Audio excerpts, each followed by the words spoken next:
Welcome back to Business Agenda SA.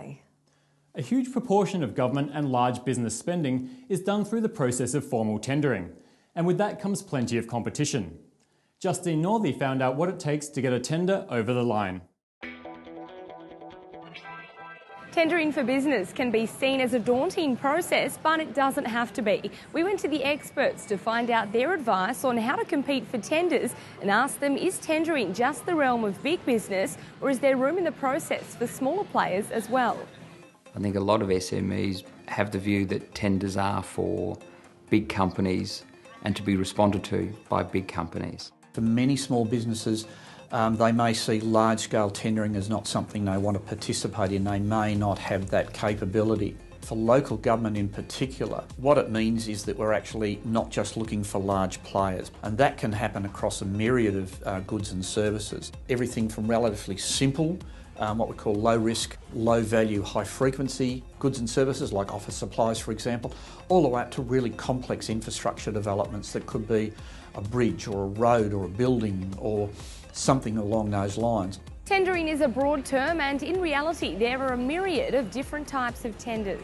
Tenders can be known by quite a number of names and can mean quite a number of different things. There are formal tenders which are usually provided by the larger organisations seeking to tender, for example, for services or goods to be provided.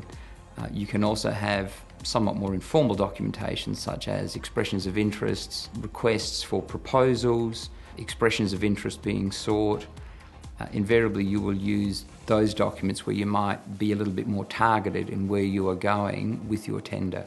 A tender document is usually quite a thick and significant document, whereas an expression of interest or a request for proposal may be somewhat more informal in what's being sought.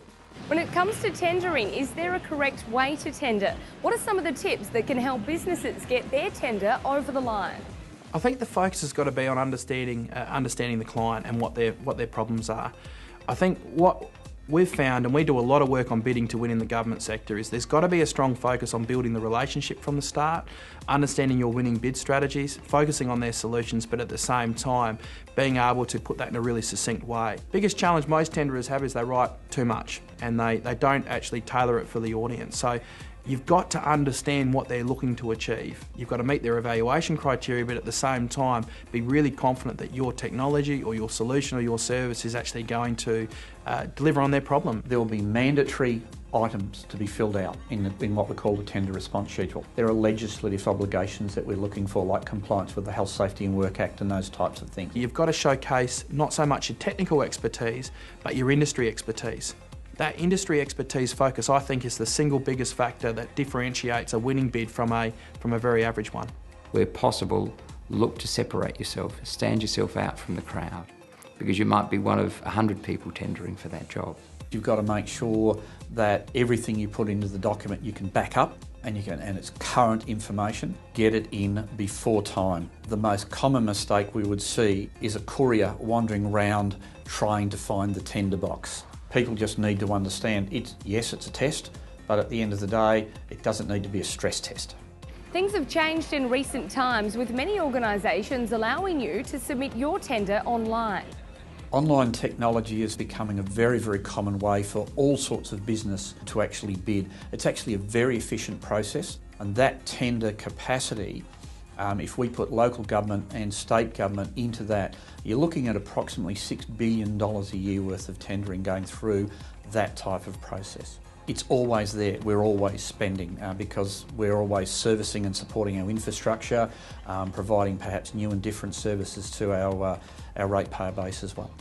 It's a clear message, there is money to be spent. Don't let the tendering process put you off bidding for work for your business.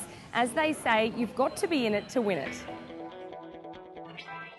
Up next, Pracky is still feeling under the weather, so Erica is back with her tips on navigating the social media jungle.